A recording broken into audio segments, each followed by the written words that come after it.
بسم الله الرحمن الرحيم. السلام عليكم ورحمة الله وبركاته. بسم الله الرحمن الرحيم. الحمد لله رب العالمين والعاقبة للمتقين والصلاة والسلام على أشرف الأنبياء والمرسلين وعلى آله وصحبه أجمعين وعلى من اتبعهم بإحسان إلى يوم الدين. رضينا بالله تبارك وتعالى ربا وبالإسلام الحنيف دينا وبسيدنا ومولانا محمد صلى الله عليه وسلم رسولا ونبيا وبالقرآن الكريم حكما وإماما وبالكعبة الشريفة قبلة وبالمؤمنين إخوانا.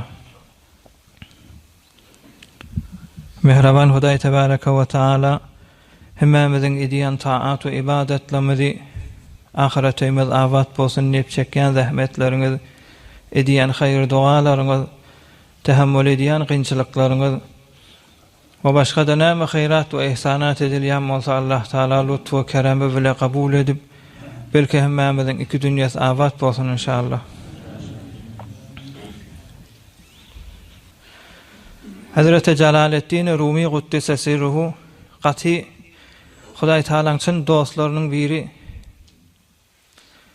Köplenç wagtlarda da eşdiýäňiz 25 000 beytiň içinde Hudaý Taala'nın Kelamullahil Mecid, Hudaý Taala'nın kelamyny Kur'an-ı Kerim'i şeýer suratda musulmanlara aýdyp geçen beýik ewliýalardan Peygamberimiz Aleyhissalatu vesselam'ın mübarek miracyna da degişli. Peygamberimiz miraç gecede Hudaý Taala qaşyn barýaka bir awadan nurana adam selleli şoň deňesinden geçip gitdi diye haýzygat asmanda onu Hudaý Taala bilýär, ýöne agzalypdyr. Hazreti Cebrail Amin'den sonra edipdir Peygamberimiz Aleyhissalatu vesselam: "Ey dostum Cebrail Amin, bir kim dipdir? Her gat asmanda bir peygamberi ziyaret edişýärler, bir nurana selleli adam. Onu ya Resulallah Aleyhissalatu vesselam maňa Celaleddin Rumi diýerler. Senden näçe ýyl sonra dünýäge geljek beýik ewliýalardan. Saňa inen Kur'any kän milleti eşitdirip gaty Hudaý Taala'nın söýýän bendesi şoň ruhaniýeti diýdi diýe musulmanlar. Peygamber däl, sadaja şo benni Hudaý diýär. Beşno az neyçon hekayet mi konet ve judayiha şekayet mi konet kazneyestan tamera be buriden der nefiren merzen nalide ent. Şuma hal tüýtük bejerilýär gamışdan, gargydan insany şoňa meňde diýär. Gargydan gamışdan tüýtük bejerilýär. Şo tüýtügi çalanna eşden adam şoň tüýtükden bir aw ses çykýar, ýürege ötýär, ýüregi ýakýar. Adamın gözünden bir ihtiyar yaşlar dökülüyor. Adamın mesalada şu qarğı bilen gamışyň mesalipdir. Tüýtük çalanyny gadymda hey wara zarlap tüýtügi çalanyň. Şu tüýtük näme sebäpli? Adamın gözünden ýaş çykarýany kezneyestan tamera be buriden dernefirem merdozan naliden. Şu tüýtükden çykýan sese erkek hele ýok hemmesi aglyýar. O näme aňyrdan bir tafar qargyň arasyndan gaýdyp ýeke ýaşap ýeke düşüp şu öňkü jaýyny zarlýar dipdir. Sine hem şerhe az faraq tabe goýam şerhe derde eştiýak. Maňa bir ýurdun aýry düşüp beren, en atasyndan daş düşüp beren, oglan goşagyndan daş düşüp beren, ýaşaýan ýurdundan daş düşüp awaralyk çekip beren adamlar ike ýürekleri kesim bolupdyr. Zarlap bälle bir zadyndan daş düşüp şol adamlar ýalak, şolaň ýürekler ýalak ýürek gerek tabe goýam şerh ederdi eştiýak. Men de bir aýtjak görregim ma diýipdir. Şon ýalak ýüregi kesim adamlar gulak assyn diýipdir. Näme? Herkesi ku durmand az aslahiş bazjuyat ruzegare veslahiş. Ştaty gerek bize. 25 000 beytin evvelki beytlerşi. Herkesi ku durmand az aslahiş bazjuyat ruzegare veslahiş. Erti bilen işe gidýäňiz.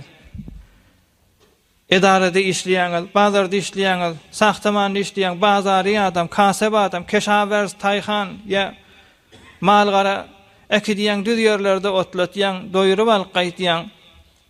Sen gideňde şo malgarany öre ekidäňde, merte ekidäňde şo tada ýaşaýanmy? Ýok, ýyzyňa öwürlik gaýdýan, öýüňma, ýylyňma.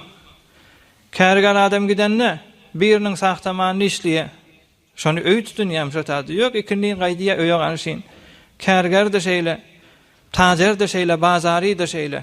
Hazrat Rumi aýdýar: her kesi ku durmand az aslahiş, her kimi ki öz asli yaşayan yerinden daşalli, baz cüyet ruzegare veslihiş, yine de öwürlik gelesi gelýär diýipdir. Ey musulmanlar, Hazreti Adem aleyhissalamy Hudaý Taala yaradanna nirde sükunet berdi, nirde eskan berdi, nirde jaýlaşdyrdy şonu. Cennetde ýaşady. Cennetde ýaşamalydy.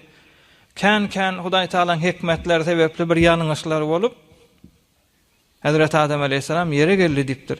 Pes insana musulmanna şeýle. Biz awal nireden gaýdypdyr? Cennetden gaýdypdyr, şoňa garşy zarlap emel etmek gerek diýip şey diýýär musulmanlar. Peygamberimiz aleyhissalatu vesselamyň mübarek mirajasyny gurrun etdi. Hudaý Taalaň mübarek diýdaryndan aýrylşandan soňra Peygamberimiz aleyhissalatu vesselam Sidratil Muntahak gelýär. Geçen hafta gurrun geçti. Şo tada Hazreti Cebrail Amine sataşýar. Hudaý Taala buyruk etýär. Ey Cebrail, sen git Muhammedi aleyhissalatu vesselam cennet bilen dawdaky kökezlip. Cennet bilen cehenneme aýlanmaklygy. Ol şebe Miraç habar ýetgeç saňa maşuqydan. Arşofer solmuş tecelli çönmeniň dek şawqydan. Bu mukarrablar besi babehredir bu zawqydan. Hem besate qurbize bardyň oturdyň fawqydan. Goýdy diş barmakka allar qurbetin görgeç Resul. Peygamberimiz aleyhissalatu vesselam'ı tanıyacak adam şu gurrunlar eşitmeli bolar. Ona ummet bolan adam, şun ummet bolup dünýeden geçen adam bu gurrunlary bilmeli bolar ey musulmanlar. Peygamberimiz gurrun berýär. Cennetin gafsyna garşyn baramyzda Hazreti Cebrail Amin bilen şondan müňlerçe ferişte ellerine iki tabak ba, sini da, ellerine iki gap ba, şo bir gapda donma, avadan doğallardan, bir gapda da nur var şo durşy. Müňlerçe ferişte sanny Hudaý Taala bilýär. Şo cennetin gafsyna baramyzda şeýle durly diýip Peygamberimiz aýdýar. Şonu dostum Hazreti Cebrail'den sual etdim, sorak etdim. Ey dostum Cebrail, bula kim diýemde ona ya Resulallah bula Adem aleyhissalam yaradylmaklykdan 8000 ýyl öwünçäden bäri Hudaý Taala aştada goýdy diýipdir. Bulan ellerindäki sini näme, gap näme, muň içindäki doğallar o ýerine nur we bula näme diýenne ona ya Resulallah şondan bäri ta kıyamete çellemşiler gözleşip durjaklar. Sen ummetingden her kim cennete şamil bolsa Hudaý Taala günahyny geçip cennet bilen boşlansa cennete girmek ala şo don bilen doğallanyp we nur da defesinden ýagyp arasy bolup cennete girmeliýdi. Ýa-da beýleki ummetler evvelini ahirler girecek cennete.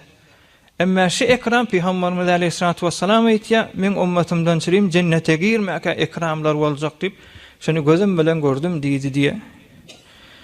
Izinden cennetin 8 gafsy bar, şoň gafiýyny hakyp Peygamberimiz aleyhissalatu vesselam. Şonda aňardan cennetin mes'uli Hazreti Rızwan diýen ferişte geldi diýe. Kim onu Hazreti Cebrail diýdi?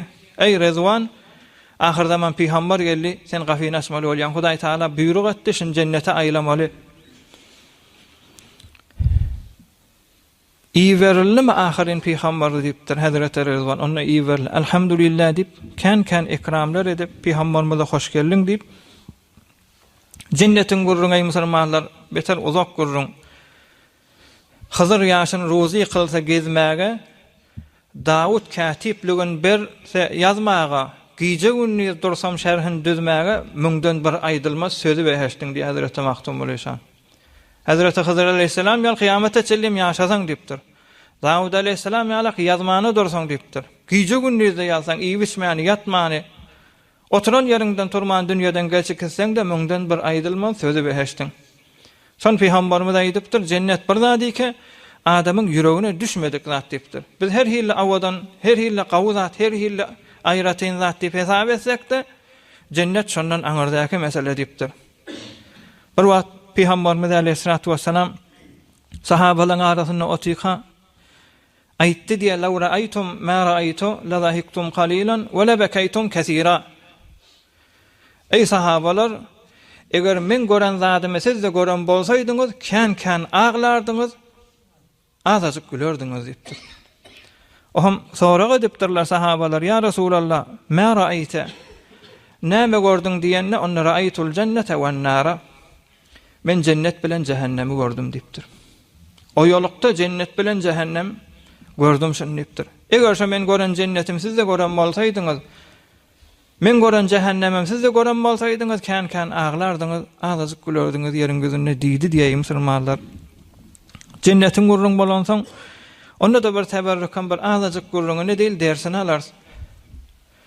Hudaý Taala Kur'an-ı Kerim'de aýtdy: "Auzu billahi mineşşeytanirracim. Meselul cenneti allati wa'idal muttaqun." Cenneti ke takwa adamlara, musulmanlara, Hudaýyň buyruguna ýaşan adamlara wa'de berilen cennet, fiha anharun min ma'in gayri asin. 4 ýappa akyp duran. Şoň biri su dipdir, ýöne bir suwy ki biziň suwlamyz ýalar. İçinäme döweli derler, gayri asin, arasaja özü durany bilen ütgemeýän suw. Wa anharun min labanin lam yatagayyar ta'muhu. Bir ýapda süýt, biziň süýdimiz ýaly çyrýjek bolup duran süýtler, lam yatagayyar ta'muhu, tagam ütgemeýär dipdir Hudaý Taala. Wa anharun min khamrin lazzatin liş-şaribin. Cennetin bir içilýän bir gaw nuşy denesi dipdir. Şu mahal bilen teşbih düşündirjek bolýan. Berden biz içýäne bil mesela nuşa içilýär, şoňa meňde bir gaw içilýän cennette de şolatlar içiljek, ýani lazzatil liş-şaribin, o bir ennamyňa ýokumly peýda dünýädäki ýalak bedenine zarar der. Wa anharun min asalin musaffa. Bir ýapda balakjak dipdir. Bir balika musaffa, biziňki ýalak muma gatyşykyl, içinde ölüp ýatan ary ýok, ýa muma bolajak däl. Arasaja gözüň ýaşy ýanjak balakjak diýdi diýe musulmanlar. Şunu Peygamberimiz cennete giremde şu 4 ýabyň akyp duranyny gördüm. Oham Hazreti Cebrail Emin'den sonra gaçjak bolum. Ey dostum Cebrail, şu nirden gelýär karşı? Onunça bir ulakhan azamatly ferişte, ulakhallaryň aýdap düşündirer ýaly, beter azamatly haýwatly ferişte geldi. Ya Resulallah, sen şu 4 ýabyň çykýan ýerni bilsen, gawdam we cennete aýlananyňa wara. Onu hawa dipdir, onu minnit diye, öz ganatyna mindirdi, eýem bir bagyň deňesine eltdi diye. Gatyk kän masafet ýöne beter ýuruk ferişte basym uçup eltdi, bir ulakhan bagy we şu bagyň eteginde bir guppa bar diye Peygamberimiz gözü bilen görüp aýdan zady. Şu bagyň eteginde bagyň öz bir ulakhan zat. Şu guppaň özde bir ulakhan zat etegindäki. Şu guppa şondan çykýar gördüm diýdi, ýanky 4 ýap. Aham ýanky ferişte diýdi diye. Ya Resulallah, sen şun içindäki şu guppaň içindäki zady bilsen gawdam diýdi diye. Onu bilsem gaw dipdir. Onu mun gofulu wa gofulu näme 4 zat diýdi diye. Bismillahirrahmanirrahim. Bism bir kelime, Allah 2 kelime, Ar-Rahman 3 kelime, Ar-Rahim 4 kelime. Şu 4 kelemeni goful bolup duran bolmaly. Eýne bir guppa, bir gafsy bar, şoň goful. Onda Peygamberimiz Bismillahirrahmanirrahim diýende ýanky goful açyldy diye. İzinden şoň 4 tarafy bar. İleri gaýra, ýokary aşaky matqyalyk. Şu ýanky Bismillahirrahmanirrahimi şu 4 tarafyna ýazylypdyr. Oham şonu dogur gördüm, şu bir tarafta Bism ýazyk, bir tarafta Allah ýazyk, bir tarafta Ar-Rahman, bir tarafta Ar-Rahim, her gaýsyndan bir çykypdy. Mesal üçin aýtsak, Peygamberimiz atasyn açyklamadyr, özümiz düşünýär. Meselen bisimden suw çykyp duran, Allah'dan bal çykyp duran, ondan süýt çykyp duran şeýle. 4 ýap şondan çykypdy. Şu tasyny görüp heýran galyp durkan Hudaý Taalaň özü diýdi diýe hitap etdi diýe. Ya Resulallah, men zekereni bi hazal asma. Her kim ya Resulallah sen ummatyňdan şu zikr aýtsa diýipdir, halys aýtsa, ýürekden aýtsa, Bismillahirrahmanirrahim. Rahmanirrahim bolan Hudaýyň ady bilen nep şu zikr kan aýtsa diýipdir, şu 4 ýapdan beşek cennetde işjek diýipdir. Beýleki peýgamberlere kökezlen zat del. Beýleki ummatlarda şu 4 ýapdan ismeley musulmanlar. Ýöne Hudaý Taala şun peýgamberimiz ýanyna çagyryp aýtmaklykdan hedef men o seni şu derejelere we şeň ummatlara eltmek bernamasy we musulmanlar. Yine bir geň ýagdaýlaryndan peýgamberimiz aýtýar, betir geň goran zatym bir zat bol diýipdir. Derejesine göre işi ýeňil. Beriljek derejesine göre işi ýeňil, işi hissat. Onda näme ya Resulallah? Onda bir 7 tabagaly bolan bir kasr gördüm diýipdir. Bir öý awadan suratda kasr diýýärler, dünýede heýran galdyrýar. Cennetiň içinde bir heýrana oýan bir kasr 7 tabaga. Beter awadan öýdi. Ey dostum Cebrail amin, şu haýsy adamdan haýsy insanlara nesip etjek zat diýemde, onda ya Resulullah şu bir ýeňiljek sagabe berilýän kasr diýdi. Onda näme diýemde, onda bir nabina adam bolsa, ýolun tapman duran adam bolsa, şoň elinden tutup 7 adam ýürüp şoňa bir ýola salsa, şol adama şu berilýär diýdi. Kän sagaplar we musulmanlar peýgamberimiz aýdypdyr. Bayat nabinany bir özü has bolany bilen derse am bayat nabina bolmak şert del. Biri namazyny bilmeýär. Namazynda ýalňyşyp duýar, bir azazyk entek elinden tutsaň mescide geljek. Şol adamyň elinden tutsaň sen de şoňa şamyl. Bazarda görýän bir adres soraýar. Biz kän görýärse bir sadarak ýaşyrlayan ýerde kän bolýar. Şäheriň içinde az. Bir owalara barýan falanyň öýü nirede diýip soraňda, eýem şondan motorly bir zat öňe düşýär gitýär, bir gafsyny eltik gaýdyýar. Sen nabina hesap şotady, öýünde bilen, zadyny bilen. Emma sana kän wagtyňa da peýda, aýlanmaklygyňa da şeýle. Rahatçyk sana ýol kökediýär, o da şeýle. Ýa edarada şeýle. Edara barýan bir wagtda näme ýazmalygyny bilenak. Haýsy baja barmalygyny bilenak. Bir kagız beripdirle eline entek näme dün düşünşenak. Eger innemesende edari wagt tamam bolup geçecek, o bende de izine boş gaýtjak. Şonda şon nabina hesap so. Gözü bolanda näme ýazyp bilmenden sonra. Şon gowja bir nefer öz moşahhasatyny ýazyp berse ýola salsa, bir de şu derejelerde musulmanlar mesali kendir özüme dersin alaýlyň. Izinden Hazrat Rezwan cennetin mes'ulu olan ferişte sendeliğin üstünde otuydu diye Peygamberimiz "Oğlum bana bir zat diýdi" diye ya Resulallah, şu gözün çatýan yerine şu cennet diýerler diýipdir. Peygamberimiz cennetin 4 tarafını duran yerine görüpdir, seyran edipdir. Kän rawayatlar da var. Fakat cennetin özündäki bolan wakalara kelaslar açylmaly. Ýöne muhtasar edýät. Şuna cennet diýerler diýipdir. Şu göz ýeterdäki bolup duran nazy nemetleri, şun 3'ten 2'sini Hudaý Taala sen ummatyňa goýdy diýipdir. 3'ten biri galan müňlerse peýgamberike ummatlar bilen geçdiler, şolanky diýipdir. Inni geçen heftelerde bir zat agzapdyk. Hazreti İdris aleyhissalamy peýgamberimiz 4-nji asmanyny gördü diýip. Şu barada kän tarihte gurrun bolupdyr. Hazreti İdris peýgamber 4-nji gat asmana uçanny Hazreti İsrail şoň janyny alyp şatada ruhu diýilip bir gawy rawayatymyzda, gawy bir senedimizde şeýle gurrun gelýär. Ýene bir tarihte agzalýar. İdris peýgamber özü diri kaşa dost bolan feriştesi wada asmana aýla diýenni şonda cennete girdi diýe. Munda uzak gurrun bar. Inni onun tarihine göre bir rawayat gelýär. Elbette mustaned gawy tarihlerden agzasak boljak, bereketli. Hazreti İdris peýgamberi can bermäni diri cennete girdi diýen gurrunda bar. Ohm şo peýgamberimiz aleyhissalatu vesselam cennette Hazreti İdris peýgambere sataşdy diýip agzapdyrlar siret kitaplarda. İdris peýgamber Peygamberimiz bilen sataşanda Peygamberimiz diýipdir. Sana mübarek bolsun diýipdir. Ey doganım İdris diýipdir. Näzire bu adamlar janynyň çykmaklygynyň azylygyny datdy, sen jan çykmaň azylygyny datman keyf edip cennete girdiň diýipdir. Hudaý Taala seni siýledi diýipdir. Hudaýyň cennetinde keyf edip ýaşap ben janyňda bermäni. Şonda Hazreti İdris Peygamber diýdi diýär. Ya Resulallah, ey ahir zaman Peygamber, eger evvelin we ahirlerin hemmesiniň jan çykmak azylygda her kim bir jan berende bir azylyk bolýar. Şolaň hemmesiniň azylygyny, şolaň hemmesiniň azylygyny dadam bolsam, emme şoň mugabelinde sen ummatyň gören bolsam şoka utdy maňa diýdi diýe. Peygamberimiz gaty täessüp etdim diýe sorak etdim. Ey doganım İdris Peygamber, sen näme diýen bu gurrundan? Halk cennete girip bilen Hudaý Taala sen janyňy almany cennete girdiň. Näme sebäpli bu gurrun diýen onu ya Resulallah men cennete girdim diýipdir. Adamlar jan berkese men jan bermän girdim. Emma men cennete giremde haýsy bir awadan gasyr hewas edip şoň ýanyna baramda bir zat diýerler diýipdir.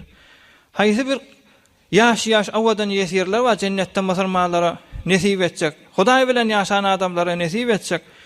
Şu awadan denalalan ýanyna baramda da maňa bir zat diýerler.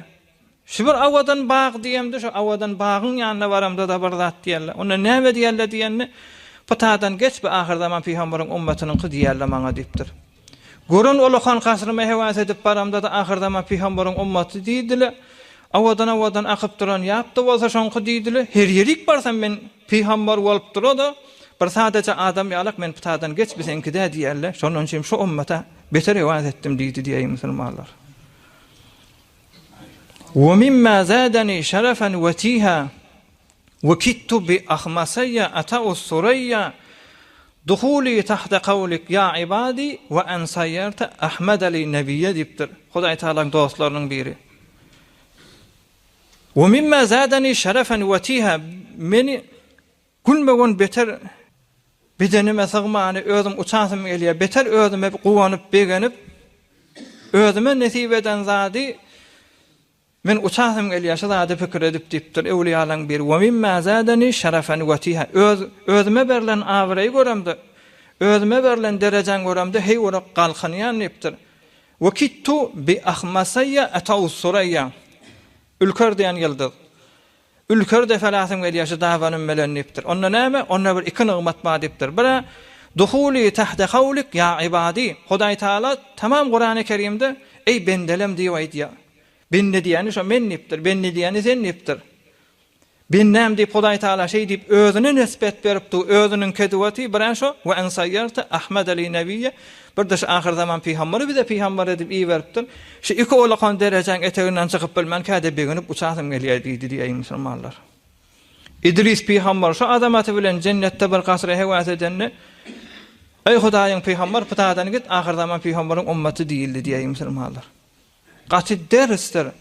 Hazır ýaşyn ruzy kılsa gezmäge, Dawud katipligin berse ýazmaga, giýje günni dursam şerhin düzmäge müňden bir aýdylma sözü beýeşdiň diýe. Şonuň üçin biz geçip gitýäs. Diýmen faqat şirawaýat ýok. Kitap gözlemäne ýaltanmaýan adam dolaşylar ýalak derejeden. Ýöne her kim şolardan çym zähmet çekmek gerek musulmanlar. Cennetiň 8 gafsy bar. Bir gafsyna namaz ýazyk diýe, bir gafsyna cihat,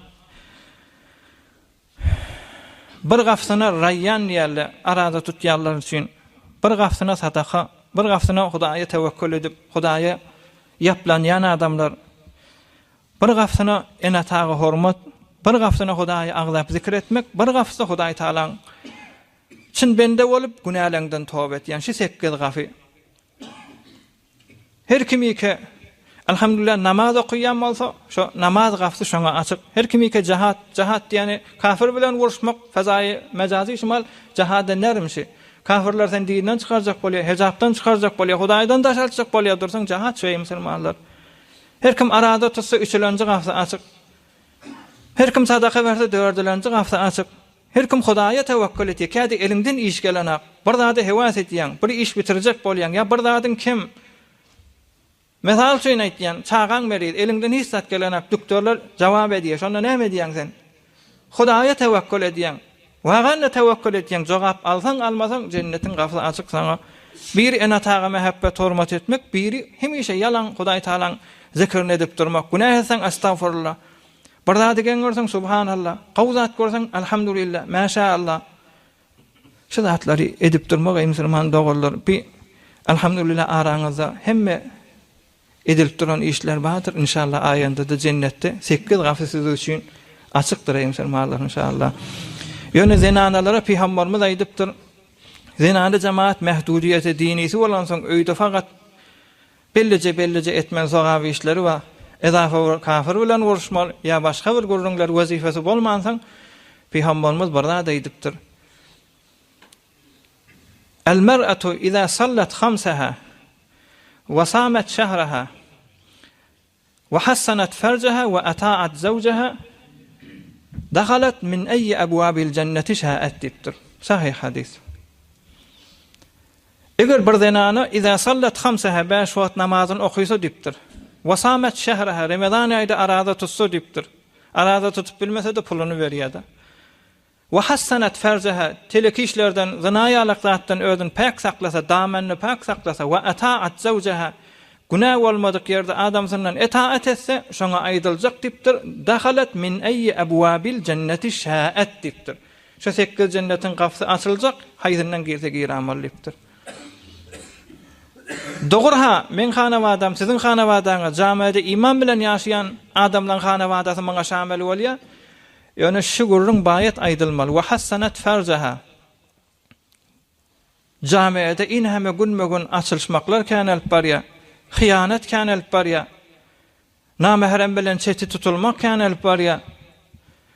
Wa hassanat farjaha diýip musulmanlar. Gayrat edeýin, eşaret etdim hemmesi belli gurrun. Biri de Peygamberimiz Aleyhissalatu vesselam'ın gaty öz begenen zadynyň hemmeňize eşitýäňiz Kawsar. Kawsar diýdigi Peygamberimize has özüne berilen cennette bir ýap. Peygamberi ummet bolup bilse şondan içmeli. Ve ondan muhimrak Medine-i Munawwarada Gars diýen bir guý var musulmanlar. Bi'ru Gars diýerler. Gars diýen bir guý var. Peygamberimizden sahih hadisi var. Şu Gars diýen guýyň suwy min uyunil cennet cennetten mustaqim özünden gelýär dipdir. Peygamberimizin özü de inşallah siret tamam bolsa Peygamberimiz Aleyhissalatu vesselam bir wefan etbermekligi mübarek amad edilip kefellenmekli mübarek ýolmaklygyna gurrun geler. Peygamberimizin özü wasiýet edipdir. Men dünýeden geçemde ey Ali şu Gars diýen guýyň suwy bilen meni ýuwarsaň diýipdir. Şon cennetin suwy diýdi diýe. Ýöne mutassifana akideler harap bolansaň hiç bir musulmana kökezilmeýär hatda başa. Bir Gars Hudaý Taala ýeriň gözüne goýupdyr. Inni aýanda da her kim bir moda ziýarata gitjek bolsa, bir mejali bolsa, bir açylsa, hatmen istifade etmeliň bir musulmanlar. Bir de kan sorak edilýär cennet barada. Cennette çağalanmak barmy? Dünýede kan zawjeýler we çağasy bolman dünýeden geçýär. Cennette çağasy ýok bolýarmyşyň, ýok. Çağan bolsa bolmasa cennette Hudaý Taala'dan çağa dileseň bolýar diýipdir. El-mu'min iza ishtaha el-walada fil cennet kana hamluhu ve wad'uhu ve sinnuhu fi as-sa'a kema yashtahi rawahu at-Tirmizi alayhi rahme. Her musulman cennette çağa hewas etse diýipdir Peygamberimiz Aleyhissalatu vesselam. Çağan galmaklygy, çağan ulalmaklygy, çağan dünýä gelmekli bir zelahzede diýipdir. Çağa ya Rabbim çağa nesip etse şu taýda Hudaý Taalaň emri bilen rahmetse çağa dünýä gelip çağa ulalyp şu taýda cenneti adamlar näçe ýaşda bolmaly? 33 ýaşda eýne çağan şu halatda bolup saňa ogul bolup ýa saňa gyz boljak diýip musulmanlar. Ahyrkyça görüňde ey musulmanlar cenneti adamlar cennete jaýlaşandan soňra Hudaý Taala öz mübarek didaryny kökejek. Nemetten iýdile, işdile, oturdular, hoşluk. Euzu billahi mineşşeytanirracim. Ta'rifu fi wujuhihim nazratan na'im yusqawna min rahiqin mahtumin khitamuhu misk ve fi zalika falyatanafasil mutanafisun. Cenneti adamların yüzünden belli diye de ta'rifu fi vujuhihim nazratan naim. Cennetin nimetler adam pakekade eli mal geliyor kada bir sagri qozduya ya mesela diyosu botluya ya maşinalıya şonda şogun yanına varsan yüzü gözü bir açılıyor. Nurana oluyor näme? Bir nimeti yetipdir yüzü hoş oluyor. Cennetten anarda o nimet var. Cennete giren adamların yüzünü gözlerinde cennetin nuraniyeti hoşluğu yüzüne çıkıyor diye Hudaý Taala şey diyor. Yani ve fi zalika felyetenafasil mutanafisun musabaga verecek adamlar eve gelsin diptir Hudaý Taala. Inni cenneti adamlar caylaşıp hoş bolmatyka Hudaý Taala başka hacetiniz barmy deyip aýjak şonu ya Rabbim bundan başka näme gerek cennetine saldın yüzümüz ak ettin keyif edip yaşapbas şonna birden arada münglerçe perde var Hudaý görmändiren cennette de özüni kököjek diye razaqan Allah lillezine ahsanul husna ve ziyade ve la yerhaqu wujuhahum qataru ve la zille ulaika ashabul cenneti hum fiha halidun lillezine ahsanu yerin gözünde doğru yaşayan adamlar el husna cennet badiptir ve ziyadeten bir izafarak nimet de badiptir. O näme Hudaý Taala'nın didarı. İnşallah hemmeňize nesip etsin. O hem Hudaý Taala inni cennetin eýesi bolan Hudaý Taala özüni kökezenden sonra musulmanlara aýtjak diye hal raditum razi bolluňyzmy?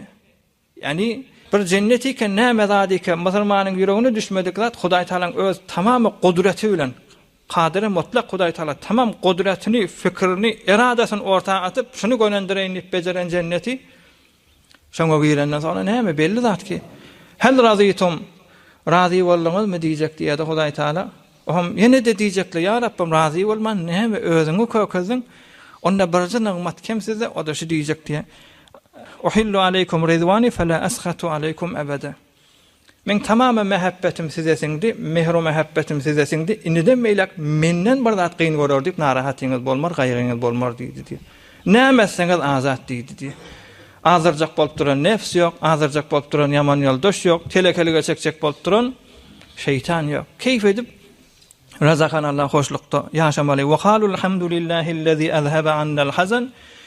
Oham cenneti adamlar diýjek diýdi. Wa qalu Kur'an-ı Kerim ha. Wa qalu alhamdulillahi'llezî azhaba annal hazan. Inna rabbana lagafurun şekur. Ellezî ahallana daral muqamati min fadli la yamassuna fiha nasabun ve la yamassuna fiha lugub. Elhamdülillah diýjekler diye.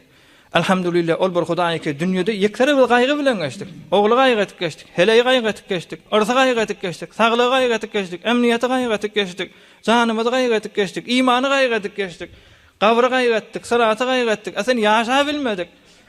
Wa qalu alhamdulillahi'llezî azhaba annal hazan. O gaýgylar Hudaý Taala bizden sawup cennete jaýlaşan Hudaýa hamd bolsun diýjek diye. Ellezî ahallana daral muqamati min fadli özü berdi dipdir. La yamassuna fiha nasab ya adam yasam narahatydy yok diýdi. Hemme bizim arzusy bir kep gurrunsyz ýaşasak. Ýatyp ýesek, janymyz sag bolsa, garrymasak, bir nefer bize teleke keplemese, şudur şu mehabbetiň içinde. Şudur şu hormatyň içinde ýaşamak hemmemize dersdir. Şoň mukabelinde de Hudaý Taalaň jehenneminden men size gurrun bermeýän. Şoň terse musulmanlar bir zadike mehabbet hesap bolsa, bir zadike ihtiram hesap bolsa, bir zadike lutf hesap bolsa, bir zadike kawuluk hesap bolsa cehennemden Hudaý Taala aýrypdyr. Aşlykda bolsa, horlukda bolsa, ýadawlykda bolsa, maskara etmek bolsa da Hudaý saklasyn. Oham şonu cennete aýlanandan soňra Hazreti Cibril Emin diýdi diye ya Resulallah şu olakan cenneti ki sana kökezlik sen bilen ümmetinden çirim diýdi diye. Inni birzat ba. Sen bilen ümmetiň düşmanynyň jaýlaşak ýerini görjek däl, mesela Hudaý Taalaň gargyşy senen dawzaky diýdi diye.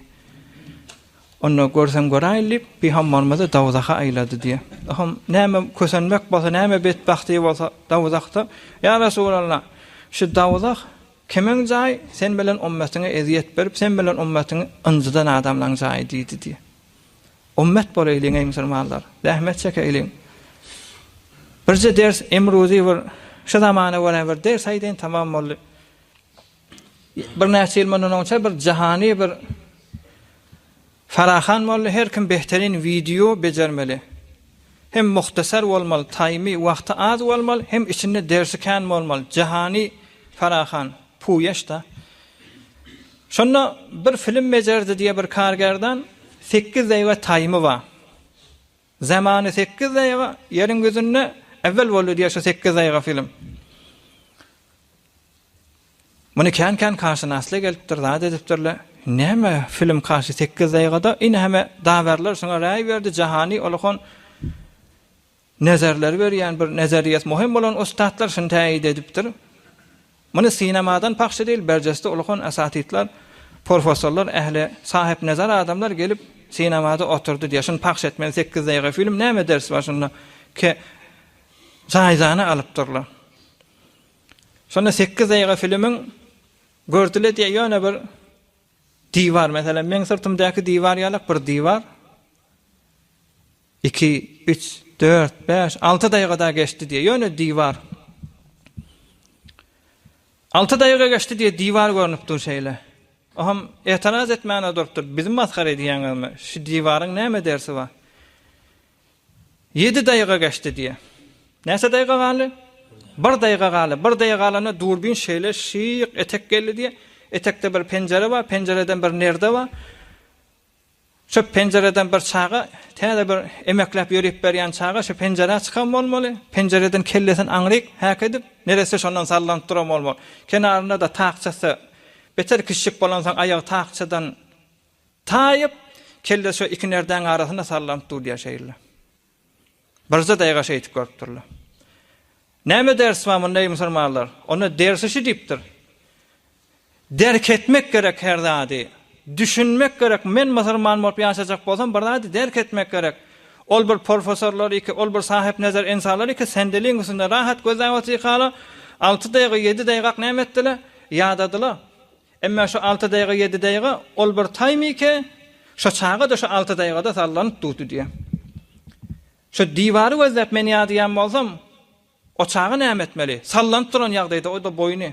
O da çağı da insan ýalak, ulakan adam ýalak, sabry ýok, jydamy ýok. 8 daýga, şaýat 8 daýgadan ne kan bolsun, şaýat 10-15, şaýat 1 saat ber sallanyp duran bolsun şu çağı. Dersine aýdypdyr. Men 2-7 daýga sadece oturmana ýadýan, şu çağa näçe şu nerden arasynda jydapdyr. Men iki emniyetiň içinde ýaşap ben, emniýetden daş düşüp benne bolup geçerler näçe bolupdyr. Men iki gözümme güýsiz bolup Hudaýa bende bolup Hudaýy razy edip cennete jaýlaşarlar näme? Men iki Hudaýyň buyrugyna ýaşap ben hemme nemetler men bilen bolup bu nemetlerden daş düşen adamlar näçe jaýlaşmy? Her moga namazy, her moga dogurçylygy, her moga arasaçylygy, her moga bir zady ki Hudaý Taaladan alqanjak bolup durýan zatlar bizi alajak bolsa şonu ummatyň içinde ýaşap kan musibet bilen Hudaýy razy edip giderleri bilmeli bolýar musulmanlar. Peygamberimiz aýdypdyr aleyhissalatu vesselam, cennet kıyınçılıklar bilen basarılı diýipdir. Cennet bir genjike baýat dörüp tapmaly, tapjak da bolsaň kıyınçılıklar bilen, kıyınçylygyň eteginde cennet bar. Dawudakda Hudaýdan daş altýan zady ki insan şoňa hewas etýär, şo bilen basargylypdyr. Ay nama ýat ýat. Näme süýjüzady ki Hudaý Taaladan alqalýan bolsa şonu edibersen etekden gürfüllep Dawudaka gasarsın diýipdir musulmanlar. Gaýrat edin. Cehennemde men gurrun bermeýänim, elhamdülillah siz ähli taat Hudaý Taalaň buyrugyna ýaşap bäňiz. Ol insanlar iki Hudaý bilen ýaşamaýar, Hudaý aýry görýär, Hudaý bir düşman görýän adam, Hudaý Taala olara tawfik bersin. Mubarak günlerde günni arada tuttuňyz, ýadadyňyz, istirahat wagtyňyzda dogry iýsen nädersiňiz kelasa, aşaýlyp Hudaý Taala siziň diniňiz, dünýäňiz, ahiretiňiz awad etsin inşallah. Peygamberimiz aleyhissalatu vesselam kan derece alacak ummetleri ki kıyamatda Hazreti İdris Peygamber ýalyk şoňa gıybet etýär. Şu asl ummetlerden bol kıyamatda derece almak hemmemize nasip etsin inşallah. Nefere bir elhamdülillah hallaqib eterlere dua edelim. برای مشاهده ویدیوهای بیشتر به کانال یوتیوب سخنرانی های علماء ترکمن سر بزنید، مشترک بشید و منتشر کنید، اجر ببرید.